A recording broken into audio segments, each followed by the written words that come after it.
નમસ્તે મિત્રો, આજે આપણે વાત કરીશું ગુજરાતની ભૂગોળ વિશે, જે સ્પર્ધાત્મક પરીક્ષાની તૈયારી કરતા વિદ્યાર્થીઓ માટે ખૂબ જ મહત્વનો અને અગત્યનો પ્રશ્ન છે.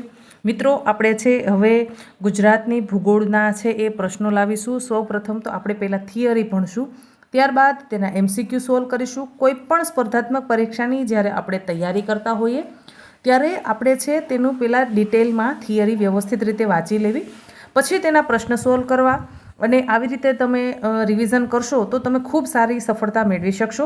આજે આપણે વાત કરીશું તો કે ભાઈ ગુજરાતની ભૂગોળ, ગુજરાત રાજ્ય ક્યારે અલગ થયું, શું તેની ભૌગોલિક સ્થિતિ છે, ભૂપૃષ્ઠ, તેની આબોહવા, મેદાનો, તેના વિશે વિગતવાર આપણે આના અંદર ચર્ચા કરીશું મિત્રો. અને આ તમે છે એ જો 1 થી 2 વખત રિવિઝન કરશો તો મને નથી લાગતું કે તમારો એક પણ માર્ક્સ જાય. આપણે છે કોઈ પણ પરીક્ષાની તૈયારી કરતા હોઈએ ત્યારે આપણે છે એ જોવાનું છે કે ભાઈ વર્ગ 3ની પરીક્ષા છે તો આપણે એ લેવલની જ તૈયારી કરવાની છે. પછી આપણે GPSC લેવલનું વાંચીશું તો આપણે પણ કન્ફ્યુઝ થશું, આપણને માર્ક્સ પણ ઓછા આવશે અને પરીક્ષા સમયે આપણને યાદ આવશે નહીં. જેટલું તમે રિવિઝન કરશો એટલો તમને વધારે ફાયદો થશે. વાત કરીશું ગુજરાત વિશે તો કે ભાઈ ગુજરાત રાજ્ય છે તેની સ્થાપના 1 મે 1960ના રોજ કરવામાં આવી હતી. હવે બૃહદ મુંબઈમાંથી આપણે બધા જાણીએ છીએ કે ભાઈ બૃહદ મુંબઈમાંથી આપણું ગુજરાત રાજ્ય છે એ અલગ થઈ. સ્વતંત્ર ભારતમાં ભાષાવાર રાજ્યોની પુનઃરચના કાર્યક્રમ હેઠળ 1 મે 1960ના રોજ બૃહદ મુંબઈ રાજ્યમાંથી ગુજરાત રાજ્યની સ્થાપના કરવામાં આવી. હવે આપણને એવો પ્રશ્ન, મિત્રો આપણે છે એ પ્રશ્નને વ્યવસ્થિત રીતે સમજી લેવાનો છે. આપણને એવો પ્રશ્ન પૂછાય કે ગુજરાત રાજ્યની સ્થાપના ક્યારે થઈ હતી, તો આપણને ફટાફટથી યાદ આવી જવું જોઈએ કે 1 મે 1960ના રોજ ગુજરાત રાજ્યની સ્થાપના કરવામાં આવી હતી. હવે વાત કરીશું મિત્રો તો કે ભારતના પશ્ચિમ ભાગમાં છે એ કયા સાગરના કિનારે ગુજરાત આવેલું છે. મિત્રો ખાસ યાદ રાખી લેજો, આ પ્રશ્ન પૂછાયેલો છે અને ભવિષ્યમાં કદાચ સ્પર્ધાત્મક પરીક્ષામાં પૂછાઈ શકે છે. તો કે અરબ સાગરના કિનારે આપણું ગુજરાત રાજ્ય આવેલું છે. હવે કેટલા અક્ષાંશ રેખાંશ વચ્ચે આપણું ગુજરાત છે? મિત્રો આવા પ્રશ્ન છે એ ફેક્ટ પ્રશ્ન કહેવાય છે અને આનો આપણને રોકડીયો માર્ક્સ મળી જાય છે. તો કે 20:1 અક્ષાંશથી 24:7 ઉત્તર અક્ષાંશ વચ્ચે આપણું ગુજરાત રાજ્ય આવેલું છે.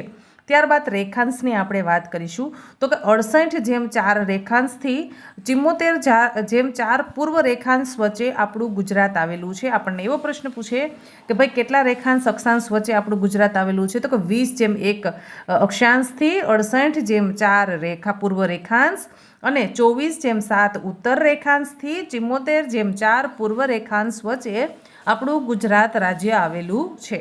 હવે મિત્રો આપણા માટે એ પણ પ્રશ્ન મહત્વનો બને કે ભાઈ ગુજરાત છે તેમાંથી કર્કવૃત્ત પસાર થાય છે કે નથી થતું? તો હા મિત્રો, આપણા ગુજરાત રાજ્યમાંથી કર્કવૃત્ત છે એ પસાર થાય છે.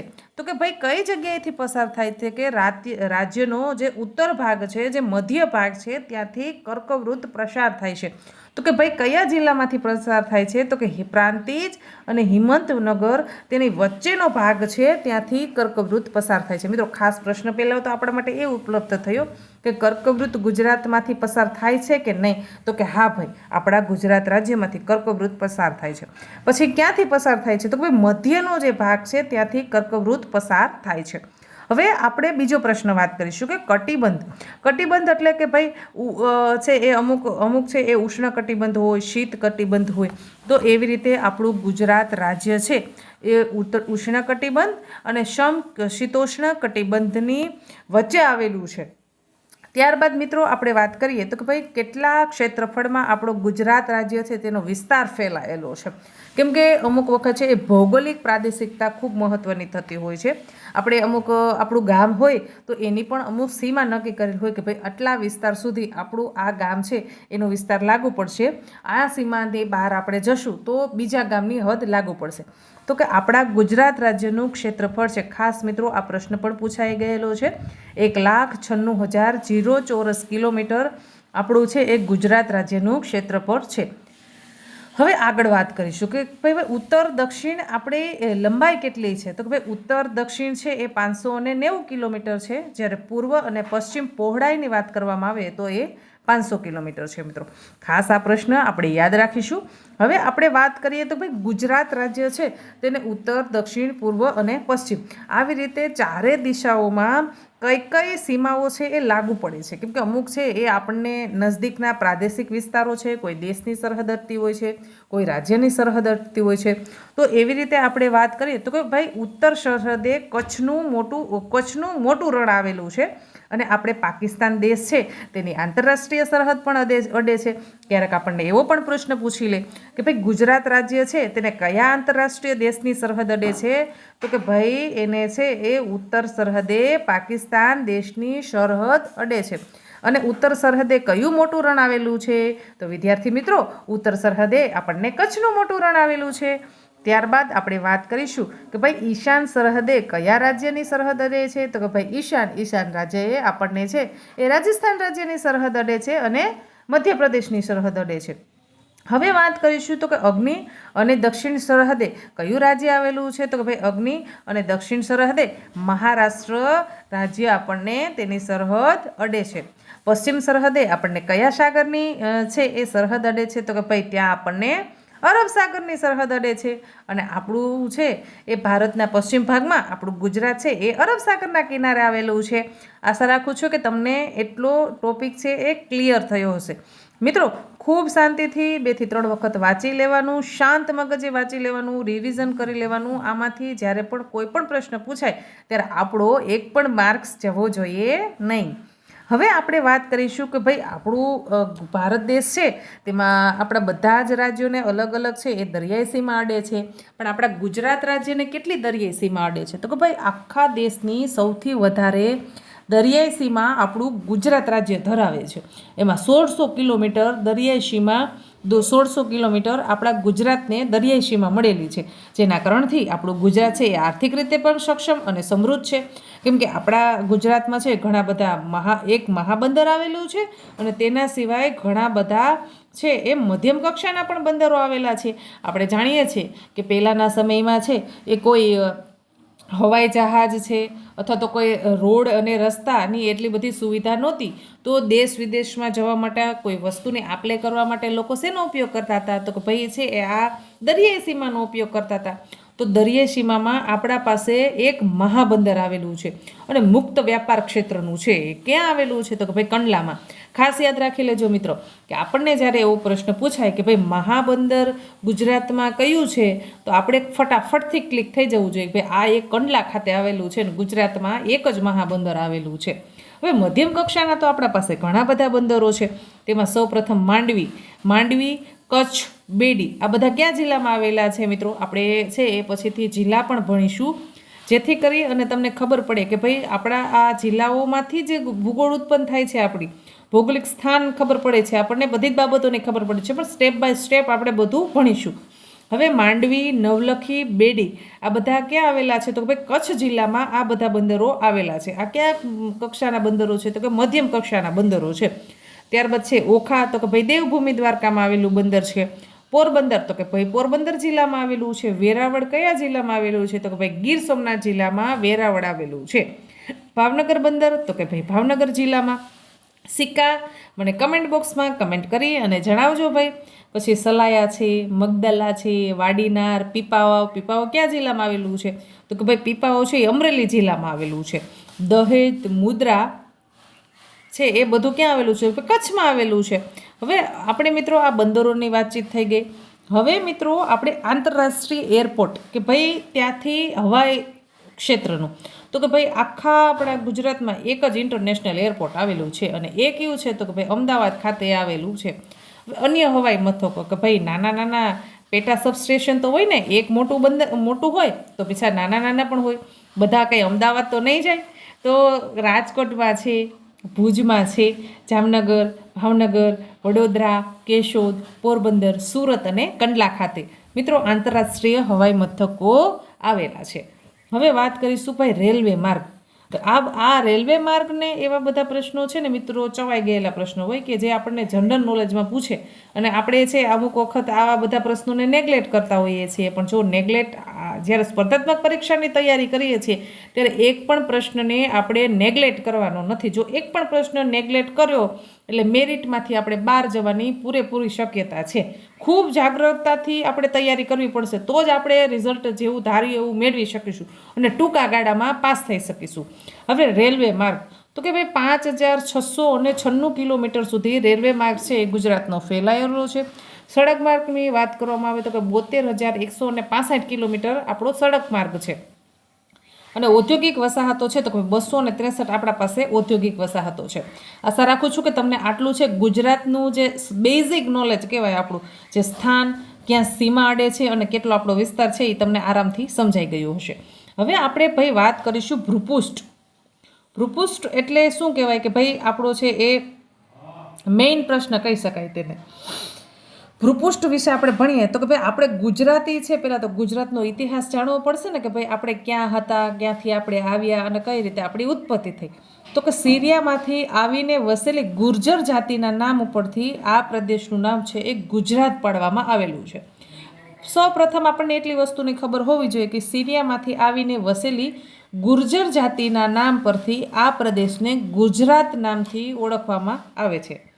પ્રાચીન સમયમાં ગુજરાત નામ પડ્યું હશે તેવું માનવામાં આવે છે. પ્રાચીન સમયમાં ગુજરાતના છે એ 3 અલગ અલગ ભાગ હતા. હવે તેમાં પ્રથમ હતું આનર્ત. જો મિત્રો આ આનર્ત, લાટ અને સૌરાષ્ટ્ર ઘણી બધી વખત આ આપણને એમ લાગે છે કે આ નાના નાના છે એ વન લાઇનર ક્વેશ્ચન છે, પણ આમાંથી જ પ્રશ્ન પૂછાઈ ગયેલા છે. હું એવું હશે તો એક વખત આપણે છે એ જે પૂછાયેલા પ્રશ્ન છે કે જે ગયા વર્ષના ક્વેશ્ચન પેપર છે એ છે સોલ્વ કરીશું, જેથી કરીને તમને પણ ખબર પડે કે ભાઈ આમાંથી કઈ રીતે આપણે વાંચવું જોઈએ અને કેવી રીતે પ્રશ્ન પૂછે છે. બરોબર છે? તો કે આનર્ત છે કયા ભાગને ગુજરાતના આનર્ત તરીકે ઓળખવામાં આવે છે? તો કે તળ ગુજરાતનો ઉત્તરનો ભાગ છે તેને આનર્ત તરીકે ઓળખવામાં આવે છે. મારા સાથે બોલજો ભાઈ, આનર્ત તરીકે કયા ભાગને ઓળખવામાં આવે છે? તો કે તળ ગુજરાતના ઉત્તર ભાગ છે તેને આનર્ત તરીકે ઓળખવામાં આવે છે. તળ ગુજરાતના ઉત્તર ભાગ છે તેને આનર્ત તરીકે ઓળખવામાં આવે છે. મિત્રો હવે આશા રાખું છું કે તમને નહીં ભૂલાય અને કોઈ પણ પ્રશ્ન આપણને છે ને યાદ ન રહે તો 4 થી 5 વખત એને રિવિઝન કરી લેવાનું, એટલે એ પછી પ્રશ્ન ક્યારેય ભૂલાશે જ નહીં આપણને. હવે વાત કરીશું તો કે ભાઈ લાટ પ્રદેશ. ગુજરાતનો મધ્ય અને દક્ષિણ જે ભાગ છે તેને લાટ પ્રદેશ તરીકે આપણે ઓળખીએ છીએ. લાટ પ્રદેશ નીચેમાંથી આપણને ઓપ્શન આપે કે ભાઈ લાટ પ્રદેશ તરીકે કોને ઓળખવામાં આવે છે? તો ભાઈ તળ ગુજરાતનો ઉત્તરનો ભાગ, સૌરાષ્ટ્રનો દ્વીપકલ્પીય ભાગ કે હાલ ગુજરાતનો મધ્ય અને દક્ષિણ ભાગ. તો આપણે ફટાફટ ક્લિક કરી નાખવાનું છે ભાઈ કે ગુજરાતનો મધ્ય અને દક્ષિણ ભાગ છે ને તેને લાટ તરીકે ઓળખવામાં આવે છે. હવે સૌરાષ્ટ્ર એટલે શું? તો કે ભાઈ સૌરાષ્ટ્ર છે તો કે હાલનો જે દ્વીપકલ્પીય સૌરાષ્ટ્રનો ભાગ છે ને એને સૌરાષ્ટ્ર તરીકે ઓળખવામાં આવે છે. આ પ્રશ્ન છે એ આશા રાખું છું કે તમને સમજાઈ ગયો હશે. હવે વાત કરીશું ભૂપૃષ્ઠ. તો કે ભાઈ ભૂપૃષ્ઠની દ્રષ્ટિએ ગુજરાતને 4 ભાગમાં વહેંચવામાં આવે છે. કયા કયા ભાગમાં? તો કે પ્રથમ છે એ ગુજરાતનો દરિયા કિનારો તથા રણ વિસ્તાર. આપણે સૌ જાણીએ છીએ કે ભાઈ ગુજરાત પાસે 1600 કિલોમીટર દેશનો સૌથી વધારે દરિયા કિનારો છે એ આપણું ગુજરાત ધરાવે છે. બરોબર છે? અને રણ વિસ્તાર પણ ગુજરાત પાસે છે, કચ્છનું નાનું રણ અને મોટું રણ. બરોબર છે? હવે ગુજરાતના મેદાનો. ભૂપૃષ્ઠની દ્રષ્ટિએ 4 પ્રકારો છે મિત્રો, પછી આપણે એના અંદર ડિટેલમાં ભણીશું. ગુજરાતના મેદાનો, સૌરાષ્ટ્રનો ઉચ્ચ પ્રદેશ અને ગુજરાતના ડુંગરાળ. આનો પરથી આપણું ભૂપૃષ્ઠ એટલે કે ભૂગોળ બનેલું છે. હવે વાત કરીશું કે ભાઈ ગુજરાતનો દરિયા કિનારો અને રણ વિસ્તાર. તો આપણે સૌ જાણીએ છીએ કે ભાઈ ભારત દેશના કુલ દરિયા કિનારાનો આશરે 1/4 ભાગ છે એ આપણું ગુજરાત ધરાવે છે. અને ગુજરાત પાસે કેટલો દરિયા કિનારો છે? તમને બધાને યાદ જ છે કે 1600 કિલોમીટર. બરોબર છે? હવે આમાંથી તો આપણને પૂછાય પ્રશ્ન તો આપણને આવડી જ જાય. હવે આગળ વાત કરીશું તો ભાઈ દમણગંગા અને તાપી વચ્ચેનો દરિયા કિનારો છે એ ક્ષારીય કાદવ કીચડનો બનેલો છે. સુવાલીના ટેકરીઓને અને જેને છે એ સુવાલીની ટેકરીના નામે ઓળખવામાં આવે છે. બરોબર છે? દમણગંગા અને તાપી વચ્ચેનો જે દરિયા કિનારો છે એ ક્ષારીય કાદવ કીચડવાળો બનેલો છે. તેને કયા નામે ઓળખવામાં આવે છે? તો આપણે ફટાફટથી જવાબ આપી દેવાનો છે કે સુવાલીની ટેકરીના નામે છે એ તેને ઓળખવામાં આવે છે. તાપીનો ઉત્તર કિનારો રેટા ટેકરીઓનો બનેલો છે, જેને આપણે જે તાપીથી ખંભાત સુધીનો કિનારો છે એ ખાંચા ખૂચી અને કાદવ કીચડનો બનેલો છે. મિત્રો ખાસ યાદ રાખી લઈશું આપણને કે ભાઈ તાપીનો ઉત્તર કિનારો છે એ રેતાળ ટેકરીઓનો બનેલો છે અને તે તાપીથી ખંભાત સુધીનો કિનારો છે એ ખાંચા ખૂંચી અને કાદવ કીચડનો બનેલો છે. ખંભાતનો જે અખાત છે મિત્રો ખાસ યાદ રાખી લેજો. ખંભાતના અખાતમાં 2 બેટ આવેલા છે. કયું બેટ છે? તો કે અલિયા બેટ અને પીરમ બેટ. આ 2 બેટ છે એ ખંભાતના અખાતમાં આવેલા છે. હવે ભાવનગર નજીક સુલતાનપુર અને જેગરી બેટ. ભાવનગર અને સુલતાનપુર છે તેની નજીક કયા 2 બેટ આવેલા છે? તો કે ભાઈ ભાવનગરની નજીક છે સુલતાનપુર અને જેગરી બેટ. આ 2 બેટ છે એ આવેલા છે. દક્ષિણ સૌરાષ્ટ્રના કિનારે દીવ, સલાયા અને સવાઈ બેટ આવેલા છે. ભાઈ જે દક્ષિણ ગુજરાતનો કિનારો છે ત્યાં દીવ, સલાયા અને સવાઈ બેટ આ રીતે ત્યાં નજીકમાં 3 બેટ આવેલા છે. માણાવદરથી નવી બંદર સુધીના ભાગને કયા નામે ઓળખવામાં આવે છે મિત્રો? ખાસ પ્રશ્ન યાદ રાખી લેજો. તો કે ભાઈ માણાવદરથી નવી બંદર સુધીના ભાગ છે તેને ઘેડ વિસ્તાર તરીકે આપણે ઓળખીએ છીએ. સૌરાષ્ટ્રના પશ્ચિમ કિનારે બેટ દ્વારકા, નરા બેટ અને ભેડા બેટ આવેલા છે. મિત્રો ખાસ યાદ રાખી લેજો. તો કે ભાઈ સૌરાષ્ટ્રના પશ્ચિમ કિનારે કયા બેટ આવેલા છે? તો કે ભાઈ બેટ દ્વારકા, નરા બેટ અને ભેડા બેટ આવેલા છે. બેટ દ્વારકાથી કચ્છના નાના રણ સુધીનો કિનારો ખાચા ખૂંચીવાળો અને ક્ષારીય કાદવ કીચડવાળો છે, જે જામનગર, દેવભૂમિ દ્વારકા જિલ્લામાં આવેલા પરવાળાના પિરોટન ટાપુ માટે પ્રખ્યાત છે. ખાસ યાદ રાખી લેજો મિત્રો. આપણને આ પણ પ્રશ્ન પૂછાયેલો છે કે પરવાળાના પિરોટન ટાપુ કયા જિલ્લામાં આવેલા છે? તો ભાઈ જામનગર જિલ્લામાં પરવાળાના પિરોટન ટાપુ આવેલા છે, જે કચ્છનો 10થી 13 કિલોમીટર પહોળો પશ્ચિમ તથા દક્ષિણ કિનારાનો કાદવ કૂચડવાળો વિસ્તાર છે એ છે તેને લગુન સરોવર તરીકે ઓળખવામાં આવે છે.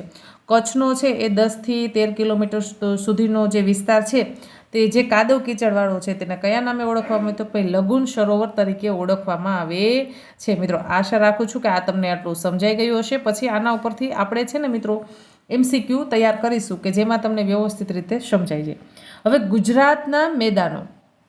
ગુજરાત છે તેના અંદર મેદાનો આવેલા છે. તો મેદાનોના પણ 3 પ્રકારો પાડેલા છે. કયા કયા? તો ભાઈ ઉત્તરનું મેદાન, મધ્ય ગુજરાતનું મેદાન અને દક્ષિણ ગુજરાતનું મેદાન. આવી રીતે છે એ મેદાનના પ્રકારો છે. હવે સાબરમતી અને બનાસ નદીઓએ કરેલા કાપના નિષ્પેક્ષથી આ મેદાન બન્યું છે. જે ઉત્તર ગુજરાતનું મેદાન છે એ કઈ નદીના નિષ્પેક્ષ એટલે કે ભાઈ એના કાપથી બનેલું છે? તો કે ભાઈ એ છે એ સાબરમતી અને બનાસ આ 2 નદીઓ છે તેના નિષ્પેક્ષથી છે આ મેદાન બનેલું છે, જે પાટણ, સાબરકાંઠા, અરવલ્લી અને બનાસકાંઠા જિલ્લાના વિસ્તારોમાં પથરાયેલું છે. સાબરકાંઠા, અરવલ્લી અને બનાસકાંઠા વિસ્તારમાં પથરાયેલું આ મેદાન છે તેને અર્ધ રણ વિસ્તાર એટલે કે ગોઢાના મેદાન તરીકે ઓળખવામાં આવે છે.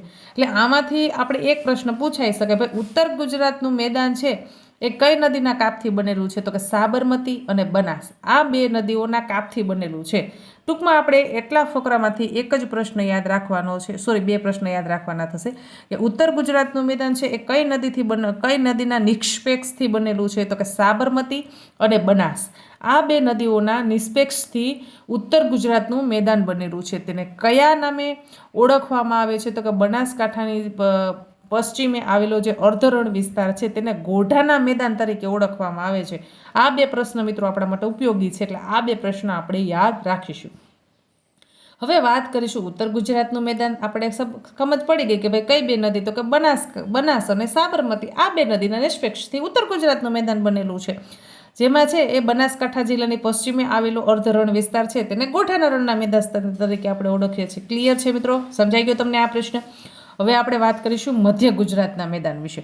તો કે ઓરસંગ, ઢાંઢર, વિશ્વામિત્રી, મહી, સેઢી, મહોર, વાત્રક, સાબરમતી નદીના જે કાપના નિષ્પેક્ષથી આ મેદાન બનેલું છે.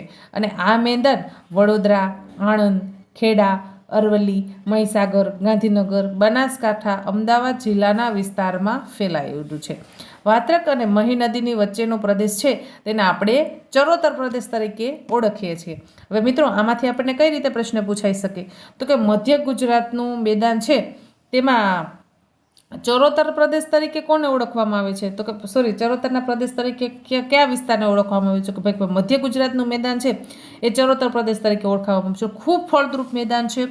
ત્યાં મને કમેન્ટ બોક્સમાં કમેન્ટ કરીને જણાવજો કે ભાઈ ત્યાં કયા પાકની ખેતી મબલક પ્રમાણમાં થાય છે, કે જે આ જ પ્રદેશમાં વધુ આપણે ઉગાડી શકીએ છીએ, બીજા પ્રદેશોમાં ઉગાડી શકતા નથી.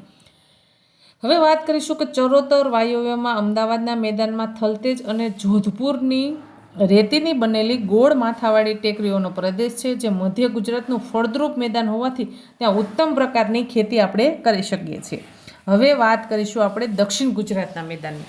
તો ભાઈ દક્ષિણ ગુજરાતનું મેદાન છે એ દમણગંગા, ઔરંગા, અંબિકા, પૂર્ણા, મીંઢોળા, તાપી, કીમ, નર્મદા નદીઓના કાપના નિષ્પેક્ષથી આ મેદાન બનેલું છે. આ મેદાન વલસાડ, નવસારી, તાપી, નર્મદા, ભરૂચ જિલ્લાના વિસ્તારમાં પથરાયેલું છે અને આ મેદાનોને પૂરના મેદાનો તરીકે ઓળખવામાં આવે છે. મિત્રો, હવે આમાંથી આપણે એક પ્રશ્ન યાદ રાખવાનો છે કે દક્ષિણ ગુજરાતના મેદાનોને કયા નામે ઓળખવામાં આવે છે? તો કે ભાઈ દક્ષિણ ગુજરાતના મેદાનો છે તેને આપણે પૂરના મેદાનો તરીકે ઓળખીએ છીએ. મિત્રો, હવે આશા રાખું છું કે તમને આ પ્રશ્નો છે એ સમજાઈ ગયા હશે. હવે આપણે વાત કરીશું સૌરાષ્ટ્રનો ઉચ્ચ પ્રદેશ. તો કે આ પ્રદેશ બેસાલ્ટના અગ્નિકૃત ખડકોનો બનેલો છે. આપણે એવો પ્રશ્ન પૂછે કે ભાઈ સૌરાષ્ટ્ર છે તેનો ઉચ્ચ પ્રદેશ છે એ કયા ખડકોનો બનેલો છે? તો કે બેસાલ્ટના અગ્નિકૃત ખડકો છે તેનો સૌરાષ્ટ્રનો ઉચ્ચ પ્રદેશ બનેલો છે. આ ઉચ્ચ પ્રદેશમાં ગિરનાર, ચોટીલા, બરડો, શેત્રુંજય વગેરે ડુંગરો આવેલા છે. ગિરનાર કયા જિલ્લામાં આવેલો છે? મિત્રો, જ્યારે આપણે ભૂગોળની વાત કરતા હોઈએ ત્યારે આપણે છે આ બધું એના સાથે કનેક્ટ કરતા જાઓ તો તમને ખૂબ સારી રીતે બધું યાદ રહી જશે અને તમને છે એ તૈયારી કરવામાં પણ મજા આવશે. તો ભાઈ ગિરનાર છે કયા જિલ્લામાં આવેલો છે? તો કે ભાઈ જુનાગઢ જિલ્લામાં. ચોટીલા કયા જિલ્લામાં આવેલો છે? તો કે સુરેન્દ્રનગર જિલ્લામાં. બરડો આપણે કચ્છમાં. શેત્રુંજય ભાવનગર જિલ્લામાં. આ બધા જ જે ડુંગરો છે એ બેસાલ્ટના અગ્નિકૃત ખડકોના બનેલા છે. ઉત્તરની માંડવની ટેકરીઓ અને દક્ષિણની ગિરની ટેકરીઓ મધ્યમાં આવેલા સાંકડા ઊંચા વિસ્તાર દ્વારા જોડાયેલી છે. હવે ઉત્તર ગુજરાતનો ડુંગરાળ પ્રદેશ અને ઉત્તર ગુજરાતના ડુંગરાળ પ્રદેશ, આ કયા પ્રદેશની વાત કરીએ આપણે? તો કે સૌરાષ્ટ્રનો ઉચ્ચ પ્રદેશ. હવે વાત કરીશું આપણે ઉત્તર ગુજરાતના ડુંગરાળ પ્રદેશ અને તળ ગુજરાતના ડુંગરાળ પ્રદેશ. દાંતા અને પાલનપુર નજીકની ટેકરીઓ, જે જેસુરની ટેકરી, મિત્રો આ પ્રશ્ન ખાસ પૂછાયેલો છે, યાદ રાખી લેજો.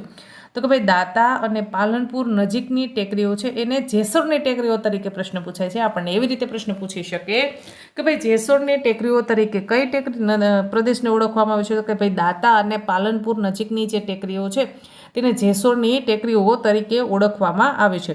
તેમજ બ્રહ્મ, ખેડબ્રહ્મ, ઈડર અને શામળાજીની ટેકરીઓ છે તેને આરાસુરની ટેકરીઓ તરીકે ઓળખવામાં આવે છે. ખાસ યાદ રાખી લેજો આ પ્રશ્ન. તો કે ખેડબ્રહ્મ, ઈડર અને શામળાજી નજીકની જે આરાસુરની ટેકરીઓ છે, આ જે ટેકરીઓ છે તેને આરાસુરની ટેકરીઓ તરીકે ઓળખવામાં આવે છે. મધ્ય ગુજરાતમાં પાવાગઢ અને રતલમહાલની ટેકરીઓ છે. પાવાગઢ 936.2 કિલોમીટર ઊંચો 2 મીટર ઊંચો છે. નર્મદાની દક્ષિણે રાજપીપળાની ટેકરીઓ આવેલી છે. તાપીની દક્ષિણે સાતમાળા સહ્યાદ્રી પર્વતમાળાની અડે છે. મિત્રો, આપણે છે એ આ પ્રશ્નો છે એ ખૂબ મહત્ત્વના છે. હવે આપણે આગળ વાત કરીશું તો કે ડાંગ જિલ્લાનું સાપુતારા છે એ 960 મીટર ઊંચું છે અને ગુજરાતનું એકમાત્ર ગિરિમથક છે. કયું? સાપુતારા.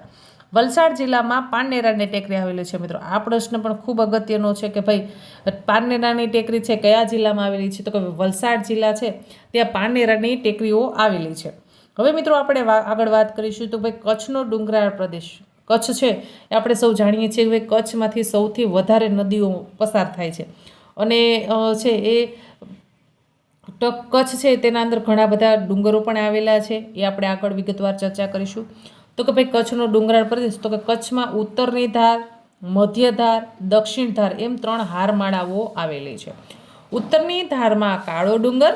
મિત્રો, ખાસ યાદ રાખી લેજો, આ પ્રશ્ન પણ આપણને પૂછાઈ શકે છે કે ભાઈ ઉત્તરની ધારમાં કાળો ડુંગર જેની ઊંચાઈ છે 437.8 મીટર, જેમાં ગીરો, ગારો, ખડીયો આ વગેરે ડુંગરો છે એમાં આવેલા છે. હવે મધ્ય ધાર જે લખપતથી વાગડ વચ્ચેના પ્રદેશમાં આવેલી છે અને આ હારમાળામાં ધીણોધર ડુંગર આવેલો છે જે 388 મીટર ઊંચો છે. તેમાં ભુજિયો અને લીલિયો વગેરે ડુંગરો આવેલા છે.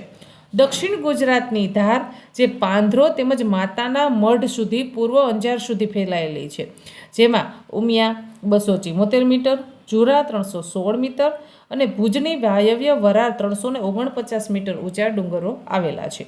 ભુજની વાયવ્યે વરાળ 349 મીટર ડુંગર, જેને વાગડના મેદાન અને કંથકોટનો ડુંગર તરીકે આપણે ઓળખીએ છીએ. કચ્છમાં સમુદ્ર કિનારાની નજીકના મેદાનો, જેને કંઠીના મેદાનો તરીકે ઓળખવામાં આવે છે. મિત્રો, આમાંથી એક પ્રશ્ન પૂછાઈ શકે કે ભાઈ કંઠીના મેદાનો તરીકે કયા વિસ્તારના મેદાનોને ઓળખવામાં આવે છે? તો કે કચ્છના જે સમુદ્ર કિનારાની નજીકના જે મેદાનો છે તે મેદાનોને કંઠીના મેદાન તરીકે આપણે ઓળખીએ છીએ. હવે સૌરાષ્ટ્રનો ડુંગરાળ પ્રદેશ. ઉત્તરની માંડવની ટેકરીઓમાં ઊંચામાં ઊંચું શિખર ચોટીલા છે.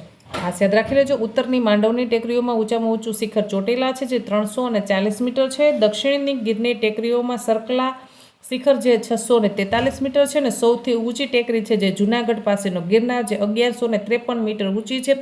ગુજરાતનું સૌથી ઊંચું શિખર પૂછે તો મિત્રો ગિરનાર છે, જે 1153 મીટર ઊંચું છે. ગુજરાતનું સૌથી ઊંચું શિખર પૂછે તો ગોરખનાથ, જે 1117 મીટર, જે જૂનાગઢમાં આવેલો છે. ગુજરાતનું સૌથી ઊંચું શિખર પૂછે આપણને તો પાલીતાણા નજીક શેત્રુંજય, જેની ઊંચાઈ છે 498 મીટર. ભાવનગરની ઉત્તરમાં ખોખરા તથા તળાજાના ડુંગરો, પોરબંદર નજીક બરડો ડુંગર આવેલો છે. મહુવાની ઉત્તરે લોંગડી ડુંગર સૌરાષ્ટ્રના અગત્યના ડુંગર છે. સૌરાષ્ટ્રમાં શેત્રુંજી, ભાદર નદીના મેદાનો, ઘોઘાનું મેદાન અને મોરબીના મેદાનો અગ્નિકૃત ખડકોમાંથી છૂટા પડેલા કાપના નિષ્પેક્ષથી બનેલા છે. હવે મિત્રો આપણે વાત કરીશું ગુજરાતની આબોહવા વિશે. તો કે ગુજરાત છે એ મોસમી આબોહવાનો પ્રદેશ છે, એટલે ગુજરાત રાજ્ય છે એ મોસમી આબોહવા ધરાવે છે. રાજ્યના ઉત્તર ભાગમાંથી કર્કવૃત પ્રસાર થાય છે. મિત્રો ખાસ યાદ રાખી લેજો, ગુજરાતના ઉત્તર ભાગમાંથી કર્કવૃત પ્રસાર થાય છે અને હિંમતનગર. હવે મિત્રો આપણે જોઈએ કે કયા કયા જિલ્લાઓમાંથી પસાર થાય છે. તો કે કચ્છ, પાટણ અને બનાસકાંઠા જિલ્લામાંથી છે એ પસાર થાય છે. જિલ્લામાં રણ પ્રદેશો આવેલા છે ગુજરાત રાજ્યના. ગુજરાત વિશિષ્ટ આકારને લીધે આબોહવામાં વૈવિધ્ય ધરાવે છે. દરિયા કિનારાના પ્રદેશોમાં દરિયાઈ આબોહવા છે એ અનુભવાય છે. હવે ગુજરાતમાં છે એ આપણે બધા આખા દેશમાં ત્રણ ઋતુઓ છે: શિયાળો, ઉનાળો અને ચોમાસું. હવે શિયાળો છે એ ક્યાંથી ક્યાં માસ સુધી હોય છે? તો ભાઈ ડિસેમ્બરથી ફેબ્રુઆરી સુધી દરમિયાન શું હોય છે? શિયાળો. ત્યારે છે એ તાપમાન નીચું રહે છે, જ્યારે જાન્યુઆરી મહિનામાં સૌથી વધારે ઠંડી પડે છે. બરોબર છે? તો આપણે છે અત્યારે અહીંયા સુધી રાખીશું. ગુજરાતની ભૂગોળ છે આપણે વ્યવસ્થિત રીતે ભણીશું, પછી એના MCQ પ્રશ્ન પણ સોલ્વ કરીશું. આશા રાખું છું કે તમને આ વિડીયો છે ખૂબ ઉપયોગી થશે સ્પર્ધાત્મક પરીક્ષાની તૈયારી કરતા હોય તો મિત્રો. અને ગુજરાતની ભૂગોળ છે એ આપણને હમણાં છે એ PGVCL DGVCLમાં મેનેજરની પોસ્ટ આવી છે, એમાં પણ આપણને પૂછેલું છે. તલાટી છે, મુખ્ય સેવિકા છે, જેવી સ્પર્ધાત્મક પરીક્ષાની તૈયારી કરતા વિદ્યાર્થીઓ માટે છે ખૂબ મહત્ત્વનો ઉપયોગી સાબિત થશે. આપણે એના MCQ પણ છે એ સોલ્વ કરીશું. નીચે મને કમેન્ટ બોક્સમાં કમેન્ટ કરીને જણાવજો કે તમને આ વિડીયો કેવો લાગ્યો. ધન્યવાદ.